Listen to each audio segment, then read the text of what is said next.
Assalamualaikum warahmatullahi wabarakatuh. Salam utut dan salam ngopi. Kembali bersama Umpop dalam telusur dan tutur sejarah. Kawan-kawan sekalian, saat ini Umpop di malam hari kembali ke Kota Pekalongan. Tepatnya Umpop kembali ke komplek Pendopo Lama bekas pusat pemerintahan Kabupaten Pekalongan di masa lalu, tepatnya di alun-alun Jalan Nusantara Pekalongan. Ini depan alun-alun kelihatan sangat ramai Kota Pekalongan di malam hari. Dan Umpop berdiri saat ini tepat berada di depan Pendopo Lama Kabupaten Pekalongan, yang saat ini pendopo tersebut sudah tidak difungsikan lagi sebagai pusat pemerintahan, karena sejak tahun 2001 pemerintah Kabupaten Pekalongan memindahkan ibu kotanya ke Kota Kajen. Inilah suasana eksotik dan temaram di pendopo yang banyak menyimpan dan menjadi saksi sejarah perjalanan Kabupaten Pekalongan di masa lalu. Begitu hening, tenang, anggun, dan aura mistis tercermin terus kesan dari pendopo ini. Dan pada malam hari ini sangat sepi di pendopo ini. Dan Umpop memang sengaja datang di malam hari untuk melihat suasana pendopo. Walaupun sudah kurang lebih dari 20 tahun pendopo ini ditinggalkan, namun kekokohan, keanggunannya masih terlihat. Begitu sepi kawan-kawan sekalian, luar biasa. Kita membayangkan romantika atau imajinasi kita kembali ke beberapa ratus tahun yang lalu, di mana banyak penguasa-penguasa, adipati-adipati, dan bangsawan-bangsawan Kadipaten Pekalongan yang menempati pendopo dan rumah di belakang pendopo ini. Karena tepat di depan pendopo ini adalah rumah yang kemudian menjadi rumah kediaman daripada adipati-adipati Pekalongan.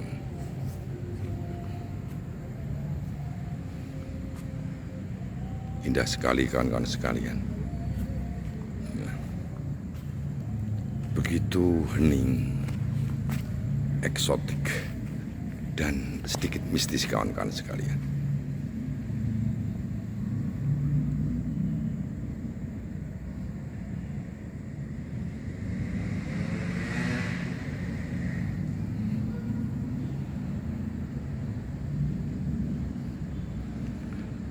Dan pada kesempatan malam hari ini tak bosan-bosannya Umpop untuk bertutur sedikit tentang beberapa aspek atau beberapa peristiwa yang menyangkut sejarah Kabupaten atau Kadipaten Pekalongan ini.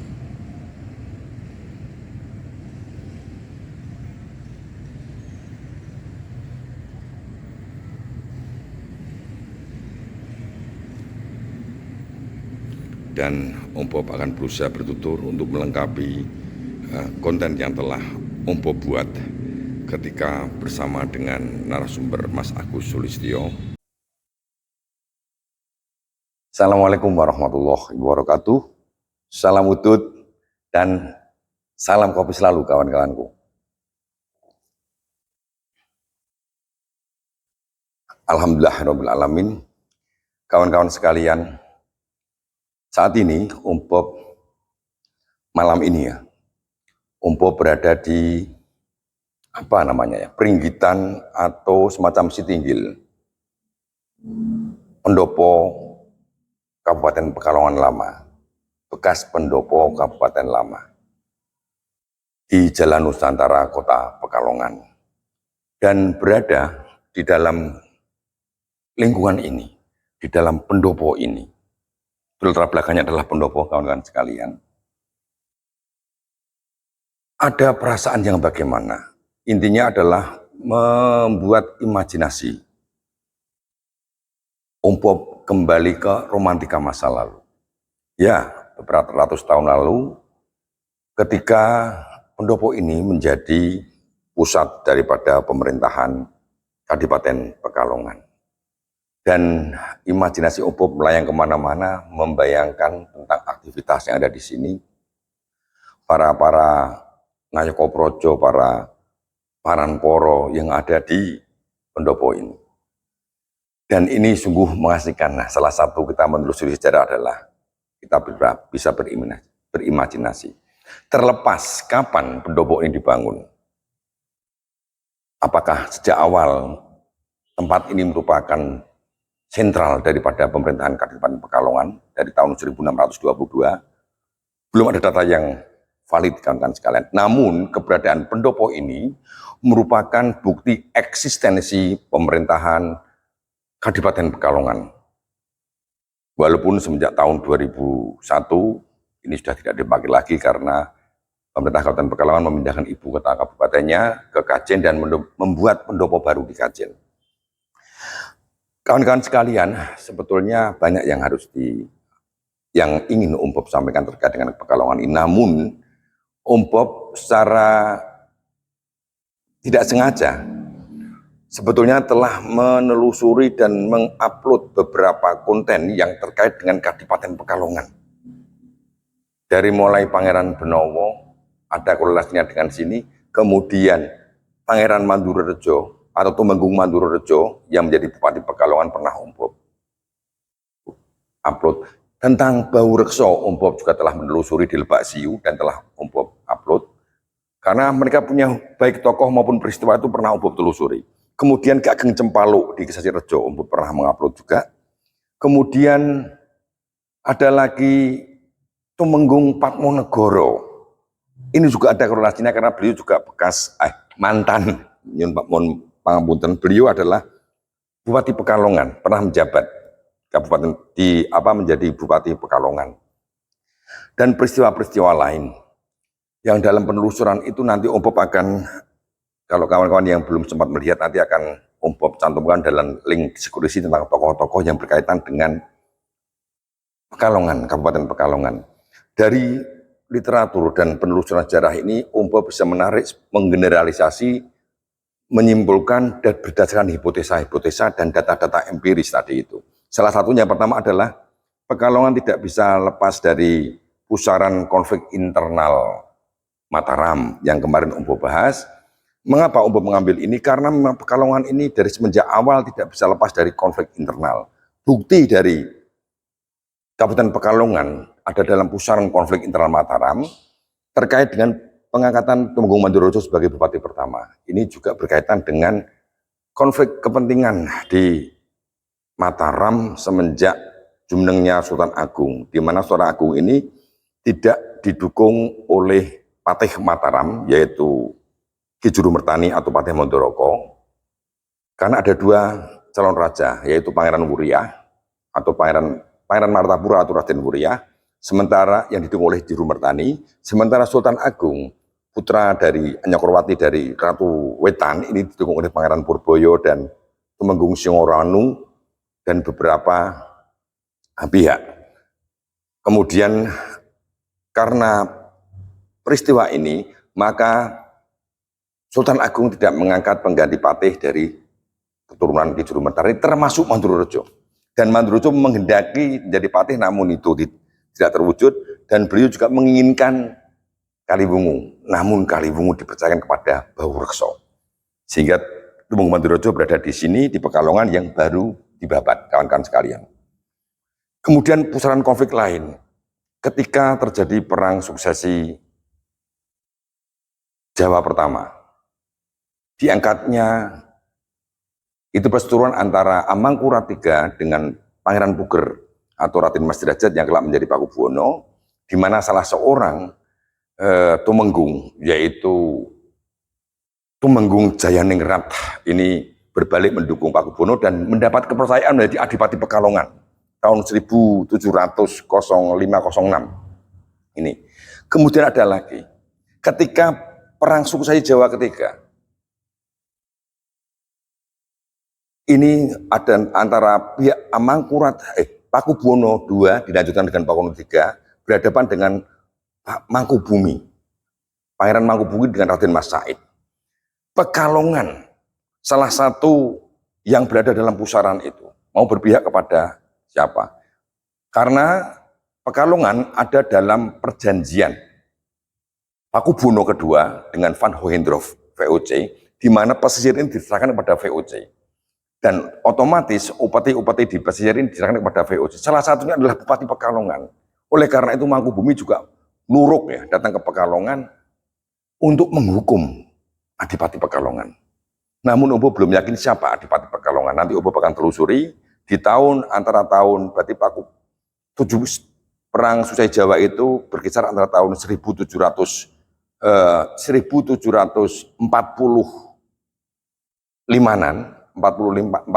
sampai 1700 nanti perjanjian Giyanti 1755. Siapa adipatinya? Ini dihukum oleh Mangkubumi. Dan Raden Mas Said datang dari Surakarta ke Pekalongan. Ini tertulis dalam Babad Giyanti. Ada dalam Babad Giyanti. Itulah hasil penelusuran Pekalongan ada dalam pusaran konflik internal. Memang konflik internal pusat Mataram ini membuat dilematis beberapa adipati-adipati. Termasuk Perang Diponegoro juga menjadi terpecah adipati-adipati di Pulau Jawa ini. Apalagi ketika Perang Suksesi Jawa kedua, terpecah menjadi 4. Ada pihak Amangkurat keempat, ada Pangeran Haryo Mataram di Pati, kemudian pihak Heru Cokro di Madiun, kemudian satu lagi kubu yang mendukung Pangeran Balitar berkoalisi dengan Pangeran Purboyo. Itu Perang Suksesi Jawa kedua. Dan salah satu hipotesa atau generalisasi Bob berdasarkan literatur dan penelusuran Bob ini, Pekalongan ini ada benang merah. Benang merah terkait dengan sejarah Pajang dan Mataram. Menarik sekali kawan-kawan sekalian. Di mana benang merah Pajang dan Mataram terhadap kondisi Pekalongan itu sendiri. Bob akan ceritakan awal berdirinya Kadipaten Pekalongan di era Sultan Agung, bahkan di era Anyokrowati. Ini bermula berdasarkan literatur serat Babat Tanah Jawi, serat Kondo, dan beberapa buku. Ketika akhir Pajang tahun 1587, Sultan Pajang terakhir yaitu Pangeran Benowo meninggalkan keraton. Pangeran Benowo menjadi Sultan Pajang tahun 1586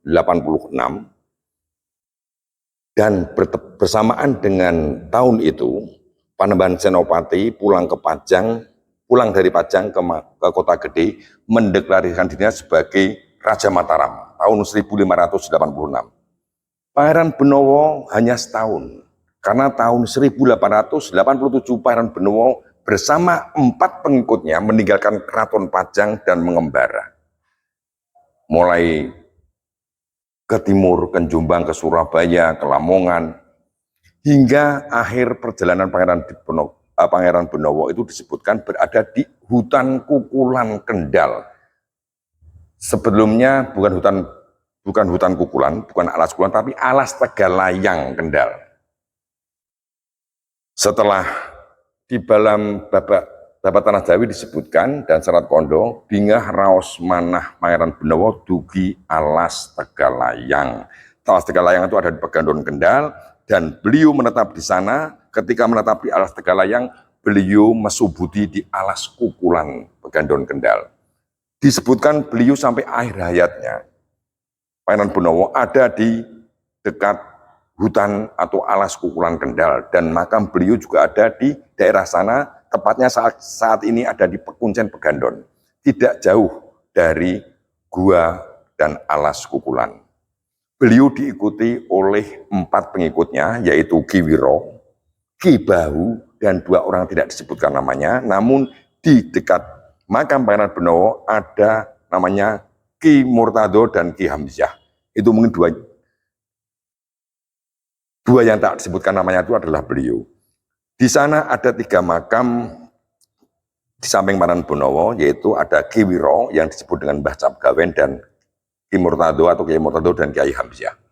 Sementara ketika beliau berada di Alas Kukulan, Panembahan Senopati mencari keberadaan Pangeran Benowo dan ditemukan. Singkat saja kawan-kawan sekalian, Pangeran Benowo diminta menghadap ke Mataram, namun Pangeran Benowo tidak bersedia menghadap kakak angkatnya ke Mataram, namun mengutus salah satu orang kepercayaannya yang bernama Ki Bahu untuk mewakili Pangeran Benowo datang ke Mataram. Beliau menghadap ke Panembahan Senopati dan Panembahan Senopati ternyata sangat mempercayai Ki Bahu karena Ki Bahu juga termasuk Trah Selo, yaitu keturunan dari Ibu Roro Kasihan atau Ki Ageng Ngerang atau Nyai Ageng Ngerang. Trah Pati Ki Bahu. Dan Ki Bahu mendapat anugerah dari Panembahan Senopati menjadi Ngabehi Bahu Rekso. Ngabehi Bahu Rekso ini adalah ayah dari Joko Bahu yang nanti kelak menjadi Tumenggung Bahu Rekso. Dan oleh Panembahan Senopati, Ngabehi Bahu Rekso ini diminta untuk membabat Alas Kukulan dan membuka pemukiman yang nanti hasilnya untuk menghidupi Pangeran Benowo dan pengikutnya. Ngabehi Bahu Rekso ini nanti menjadi penguasa atau demang di Singorojo dengan gelar Joyo Singo. Ketika kawan-kawan sekalian, Panembahan Senopati wafat, diganti oleh Anyokrowati, Anyokrowati mengadakan pembangunan perluasan wilayah ke Brangkulon. Salah satunya untuk membabat Alas Roban. Yang diperintah adalah Ki Bahu atau Ngabehi Bahu Rekso. Setelah Alas dibuka, kemudian ini. Tanpa seizin Pangeran Benowo, saya yakin Ki Bahu tidak akan berangkat karena beliau adalah penderek setia Pangeran Benowo, Sultan Pajang terakhir. Dan Anyokrowati, Panembahan Anyokrowati adalah menantu dari Pangeran Benowo, di mana putri Pangeran Benowo yang bernama Dyah Banowati ini menjadi istri Anyokrowati sebagai Ratu Wetan. Sementara Ratu Kulonnya adalah Dewi Tulung Ayu. Kelak, perkawinan antara Anyokrowati dengan Dyah Banowati melahirkan Raden Mas Rangsang atau Sultan Agung dan adiknya bernama Putri Pandansari yang nanti menjadi istri dari Pangeran Pekik Surabaya. Ini berarti Sultan Agung merupakan cucu dari Pangeran Benowo dari garis ibu dan cucu dari Panembahan Senopati dari garis bapak. Ini. Kita kembali ke Pekalongan. Anyokrowati memerintahkan Ki Bahu untuk membabat Alas Roban dan untuk menetap di Pekalongan diberi tanah lungguh di Kesesirejo yang berada di paling barat Kabupaten Pekalongan, perbatasan Pekalongan dengan Pemalang. Ini. Hingga nanti, ini pembabat Alas Roban itu kira-kira awal Anyokrowati. Panembahan Anyokrowati naik tata itu 1601. Dan dibabat menurut buku Babat Pekalongan, kalau nggak salah itu dibabat tahun 1605. Semenjak kalau nggak 05, 09.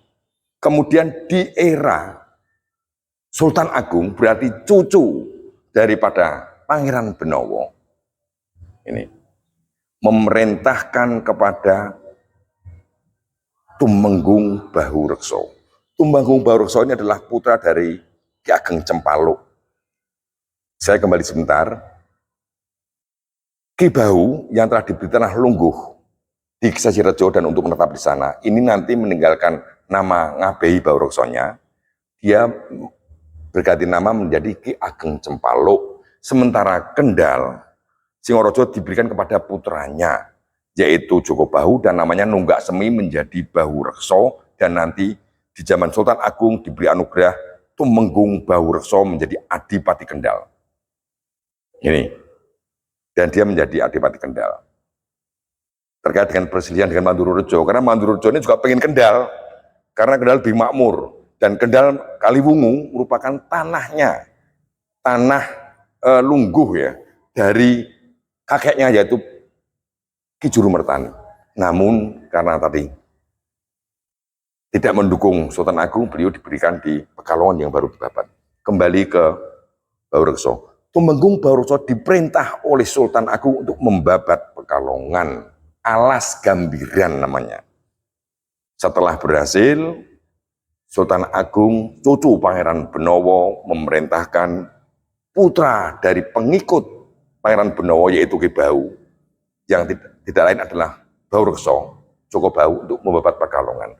Di Pekalongan ini ada kaitannya antara Mataram dengan Pajang, karena Bahu Rekso merupakan penderek dari Pangeran Benowo yang bernama Ki Bahu.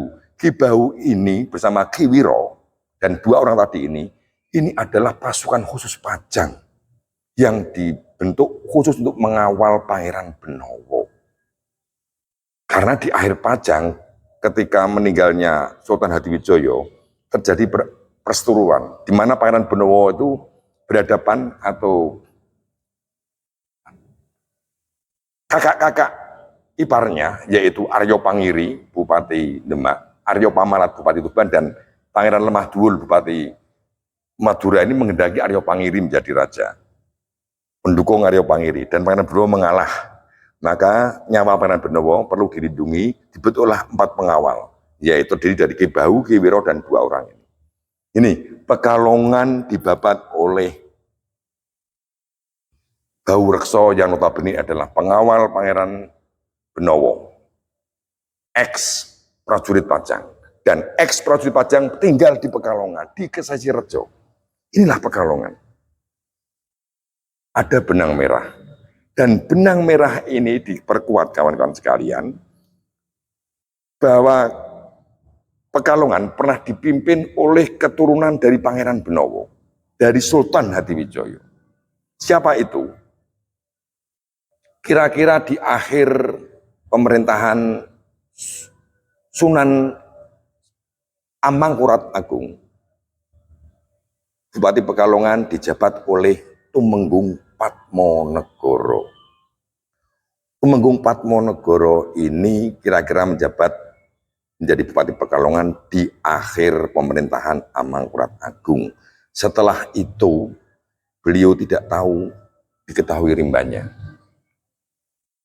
Dalam beberapa literatur umum baca, Tumenggung Padmanegara ini lari meninggalkan Pulau Jawa ke Palembang dan berguru di Palembang.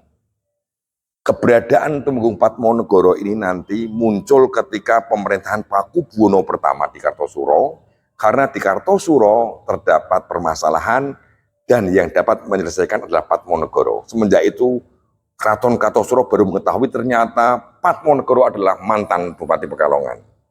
Ini dari mana silsilah Padmanegara adalah keturunan Pajang? Di dalam beberapa literatur termasuk buku Ronggo Warsito, Islam Mistik Kejawen Ronggo Warsito karya Dr. Simo, itu terdapat silsilah daripada Ronggo Warsito. Kenapa Om Bob menyebut Ronggo Warsito? Karena Padmanegara ini merupakan kakek buyut Ronggo Warsito. Di dalam catatan Simo dan beberapa literatur termasuk catatan di Pengging makam Padmanegara, di Pengging makamnya, Om Bob pernah ke sana. Dan pernah Om Bob upload di dalam channel Om Bob. Disebutkan bahwa Padmanegara merupakan putra dari Danupoyo.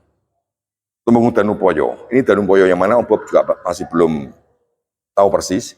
Danupoyo putra dari Wiromenggolo Kacoran. Wiromenggolo putra dari Aryo Wiromenggolo. Aryo Wiromenggolo merupakan putra dari Panembahan Radin.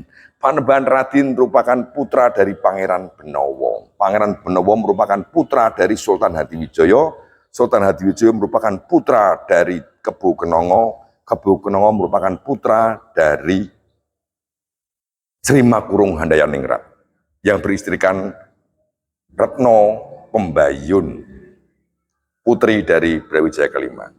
Nah, di mana urutannya Padmanegara? Padmanegara kemudian memiliki putra yang diberi nama Bagus Banjar atau Joko Subuh yang kelak menjadi Yosodipuro pertama. Yosodipuro memiliki putra bernama Sastronegoro, juga pujangga keraton di era Kartosuro, sampai ke Surakarta nanti. Kemudian Sastronegoro memiliki putra bernama Ngabehi Tumenggung Pajang Sworo. Tumenggung Pajang Sworo ini diculik oleh company berkaitan dengan perang Jawa di Ponorogo, dan juga nanti bersama dengan bersamaan waktunya dengan diasingkannya Paku Buwono ke-6 ke Ambon terkait dengan masalah perang di Ponorogo. Dan Pajang Sworo memiliki putra Raden Ngabehi Ronggowarsito. Berarti Pekalongan ini pernah dijabat oleh kakek buyut pujangga-pujangga keraton, yaitu Ronggowarsito, putra dari Pajang Sworo putra dari Sastronegoro, Sastronegoro putra dari Yosodipuro atau Bagus Banjar atau Joko Subuh. Yosodipuro merupakan putra dari Tumenggung Padmanegara Bupati Pekalongan. Padmanegara trah Pajang Kajoran, karena Padmanegara putra dari Tumenggung Danupaya, putra dari Wiromenggala putra dari Arya Wiromenggala putra dari Panembahan Radin putra dari Pangeran Benowo putra dari Sultan Hadiwijoyo putra Kebu Kenongo putra Sri Makurung Handayaningrat yang beristrikan Retno Pembayun, putri dari Brawijaya kelima. Ini Pekalongan memiliki benang merah, dan Padmanegara ini nanti keberadaan Padmanegara itu di akhir Sultan Amangkurat keempat ini tidak diketahui rimbanya karena lari. Ini hipotesa ompong juga terkait dengan konflik internal. Karena apa? Setelah berakhirnya atau lengsernya Amangkurat Agung dengan jatuhnya pleret di tangan Trunojoyo dan koalisi Trunojoyo dan Panembahan Romo Kajoran, nanti ada dua raja di Mataram. Siapa itu? Putra-putra dari Amangkurat Agung, yaitu yang pertama adalah Raden Mas Derajat atau Pangeran Puger yang menobatkan dirinya menjadi Raja Mataram di daerah Begelen dengan gelar susunan Senopati ing Ngalogo, dan kakaknya yaitu Raden Mas Rahmat yang di Jepara dengan dukungan VOC dinobatkan menjadi Raja Mataram dengan gelar Amangkurat II atau Amarut Ampral. Dua kubu ini nanti saling berperang, namun tidak lama. Dan dua kubu ini Om Bob kok meyakini Padmanegara ada dalam dilematis, mau loyal kepada Amangkurat atau kepada Puger. Karena Puger juga sama-sama berdarah Kajoran, sama seperti Padmanegara. Mungkin Padmanegara lebih baik lari dari Pekalongan. Tidak diketahui. Beliau nanti diketahui keberadaan Padmanegara ini ketika tadi itu di era Paku Buwono pertama ada masalah terkait petani, pemilik lahan dengan pemilik kerbau itu. Nanti yang menangani adalah Padmanegara, dan Padmanegara kemudian diminta untuk menjadi Nayaka Praja di Kartosuro, namun beliau menolak untuk tinggal di keraton, namun tetap tinggal di Pengging. Belajar agama Islam dengan seorang ulama di Pengging, yaitu Kiai Kalipah Caripu, dan nanti menjadi menantu dari Kiai Kalipah Caripu. Ini beliau menjadi mantri cari ya atau apa, nanti dibuka umum agak lupa. Itu kawan-kawan sekalian. Jadi Pekalongan ini di samping tidak lepas dari pusaran konflik internal Mataram, juga ada benang merah. Benang merah antara Keraton Pajang akhir Pajang, awal Mataram, dan keberadaan ini. Dan di tengah-tengah pun ada keturunan dari Pajang menjadi Adipati Pekalongan. Jadi Pekalongan luar biasa, pernah dijabat oleh orang-orang agung, termasuk leluhur dari pujangga-pujangga agung Mataram pernah menjadi Adipati Pekalongan. Dan semua putra-putra Patmonegoro nanti nyantri di Tegal Sari. Umbo pernah bahas ini. Itu kawan-kawan sekalian, dan juga nanti di Pekalongan sebetulnya banyak yang perlu ditelusuri dan dituturkan. Umbo sebenarnya tertarik dengan satu, siapa Bupati Pekalongan yang dihukum oleh Mangkubumi atau Sunan Kabanaran yang nanti kelak bergelar Hamengkubuwono pertama. Nanti Umbo akan tanya, antara tahun 1740 sampai 50 itu siapa Adipati Pekalongan? Nanti akan ketemu. Apakah Jayang Rono atau Jayang Rono 1, 2? Dan di Pekalongan juga ada. Ketika Perang Susai Jawa pertama itu nanti Bob tadi sebut, Jayaningrat menjadi bupati. Jayaningrat ini adalah keturunan Tionghoa. Seorang Tionghoa yang menjadi Bupati Pekalongan. Nama aslinya adalah Tan Kwijan. Insya Allah di konten berikutnya Om Bob akan telusuri dan tuturkan sosok daripada Adipati Pekalongan yang bergelar Tumenggung Jayaningrat atau Jayadiningrat yang memiliki nama Jawa Pusporogo dan memiliki nama Cina atau Tionghoa Tan Kwijan. Karena di samping pendopo sebelah timur pendopo ini ada kampung kawasan yang disebut dengan Kwijan. Menarik sekali kawan-kawan sekalian. Itu saya kira kawan-kawan sekalian yang Om Bob tuturkan. Sekali lagi Om Bob merasa senang sekali berada di peringgitan rumah dinas atau rumah kediaman leluhur-leluhur Adipati-Adipati Pekalongan, dan dengan latar belakang pendopo yang di malam hari ini kelihatan anggun, wibawa, dan sedikit mistis kawan-kawan sekalian. Namun Om Bob bukan masalah itu, namun lebih menonjolkan kepada nilai historis agar masyarakat tahu sejarah Pekalongan dan terutama masyarakat Pekalongan. Itu saya kira kawan-kawan sekalian yang dapat Om Bob tuturkan, dan insya Allah nanti besok Om Bob akan telusuri karena di dekat pendopo ini, tidak jauh dari pendopo ini, kira-kira nggak ada 1 kilo, ada komplek makam terbesar di Pekalongan, namanya Komplek Sapuro, dan di situ banyak dimakamkan tokoh-tokoh leluhur-leluhur Kabupaten dan Kota Pekalongan. Demikian yang dapat Om Bob tuturkan, kurang lebihnya Om Bob mohon maaf. Salam udut kawan-kawan sekalian dan salam ngopi. Assalamualaikum warahmatullahi wabarakatuh.